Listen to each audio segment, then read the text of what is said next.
Assalamualaikum warahmatullahi wabarakatuh. Perkenalkan, nama saya Kasih Suciati, NIM 2023345. Di sini saya akan sedikit menjelaskan tentang dasar perpajakan. Di mata kuliah Komunikasi Perpajakan. Dasar perpajakan.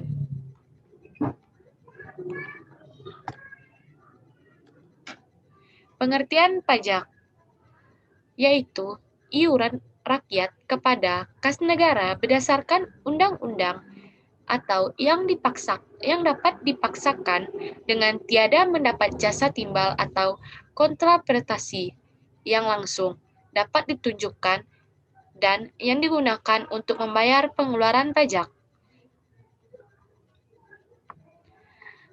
atau suatu peralihan sumber dari sektor swasta ke sektor pemerintah bukan akibat pelanggaran hukum, namun wajib dilaksanakan berdasarkan ketentuan yang ditetapkan lebih dahulu, tanpa mendapat imbalan yang langsung dan proporsional agar pemerintah dapat melaksanakan tugasnya untuk menjalankan pemerintahan. Pengertian pajak antara lain ada kontribusi wajib kepada negara yang terutang oleh orang pribadi atau badan bersifat memaksa berdasarkan undang-undang dengan tidak mendapatkan imbalan secara langsung dan digunakan untuk keperluan negara bagi sebesar-besarnya kemakmuran rakyat. Di sini fungsi pajak ada dua, yaitu yang pertama, fungsi penerima atau budgeting. Yang kedua, fungsi mengatur. Teori yang mendukung pemungutan pajak, yaitu ada teori asuransi, teori kepentingan, teori daya pikul, atau teori baku, dan teori asas daya beli. Unsur-unsur pajak di sini ada 4. Yang pertama yaitu iuran dari rakyat kepada rakyat. Yang kedua, berdasarkan undang-undang. Yang ketiga, tanpa jasa timbal atau kontraprestasi secara langsung. Yang keempat, untuk pembiayaan rumah tangga negara. Asas pemungutan pajak ada 4, yaitu equality atau adil dan merata. Yang kedua, certainly, yaitu kepastian tata cara pemungutan. Yang ketiga, koefisien atau tidak memberatkan. Yang keempat, ekonomi, yaitu biaya pemungutan dan pemenuhan seminim mungkin. Kedudukan hukum pajak ada 3. Yang pertama yaitu hukum perdata, hukum publik, hukum tata usaha negara. Hukum pajak dibagi menjadi 2, yaitu pajak material dan pajak formal. Pajak material itu sendiri yaitu membuat keadaan objek pajak, subjek pajak, tarif pajak, dan lain-lain. Contohnya seperti undang-undang. Hukum pajak formal membuat bentuk atau tata cara untuk mewujudkan hukum material. Contohnya, ketentuan dan cara perpajakan. Tinjauan pajak ada 4, yaitu aspek ekonomi, aspek keuangan, aspek sosiologi, dan aspek hukum.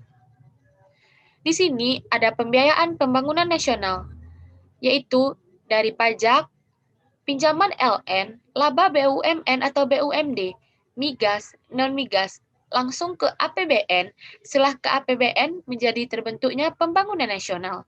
Di pembangunan nasional ini terjadi pembangunan infrastruktur, pembangunan suprastruktur, pembangunan fasilitas sosial, agama, dan lain-lain. Menciptakan rasa aman. Pajak pusat.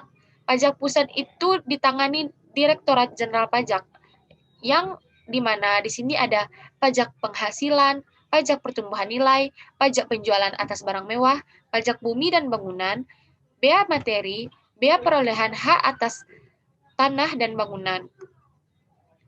Pusat pajak ditangani Direktorat Jenderal Bea Cukai, yaitu bea masuk dan bea cukai.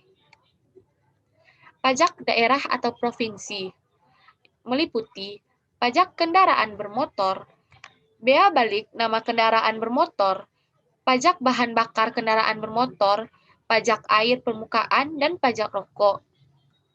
Kalau pajak daerah di kabupaten atau kota yaitu pajak hotel dan restoran, pajak hiburan, reklame, penerangan jalan, pengambilan dan pengolahan bahan galian golongan C, pajak pemanfaatan air bawah tanah dan air permukaan, pajak parkir, serta pajak sarang burung walet.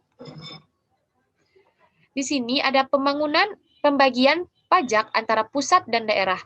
Jasa penerima. Penerima PBB di pusat 10%, sedangkan di daerah 90%.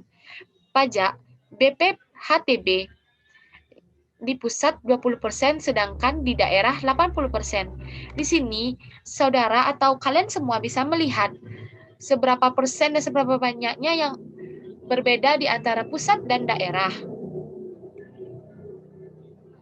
Pengelompokan pajak. Pengelompokan pajak itu ada dua, yaitu menurut golongan dan menurut sifat. Di menurut golongan, ada pajak langsung dan pajak tidak langsung. Di menurut sifatnya ada dua, yaitu pajak subjektif dan pajak objektif.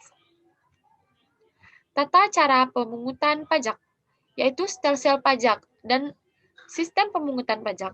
Di stelsel pajak, yaitu ada stelsel nyata atau real stelsel, yang kedua stelsel anggapan atau fiktif stelsel, yang ketiga ada stelsel campuran. Di sistem pemungutan pajak, yaitu Official Assessment System, Self Assessment System, dan Withholding System. Tarif pajak. Tarif pajak di sini ada 4, yaitu tarif sebanding, tarif tetap, progresif, dan degresif. Tarif proporsional atau proportional tax rate structure, yaitu tarif pajak yang persentasenya tetap meskipun terjadi perubahan dasar pengenaan pajak. Tarif regresif, regressive tax rate structure, yaitu tarif pajak menurun ketika dasar pengenaan pajak meningkat. Tarif progresif atau progressive tax rate structure, yaitu tarif pajak akan semakin naik sebanding dengan naiknya dasar pengenaan pajak.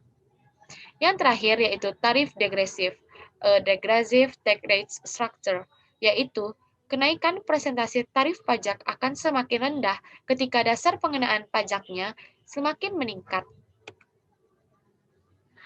Tarif degresif tidak berlaku di Indonesia.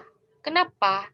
Karena ketika objek pajak yang ingin diimpor atau diekspor berkisaran antara 0 sampai 25 juta, maka barang tersebut akan terkena bea masuk atau bea keluar sebesar 15%. Dan ketika objek pajak yang ingin diimpor atau diekspor berkisaran antara 25 juta sampai 50 juta, maka barang tersebut akan terkena bea masuk atau bea keluar sebesar 12,5%. Hambatan pemungutan pajak ada dua, yaitu perlawanan pasif dan perlawanan aktif. Contohnya, penghindaran pajak, pengenalakan pajak, dan malikan pajak. Hapusnya hutang pajak. Dihapusnya hutang pajak yaitu disebabkan karena pembayaran, kompensasi, daluarsa, pembebasan, dan penghapusan. Baiklah, sampai di sini presentasi singkat dari pajak. Saya tutup dengan apabila ada salah kata, saya mohon maaf. Saya Kasih Suciati mohon undur diri. Wabillahi taufiq wal hidayah. Wassalamualaikum warahmatullahi wabarakatuh.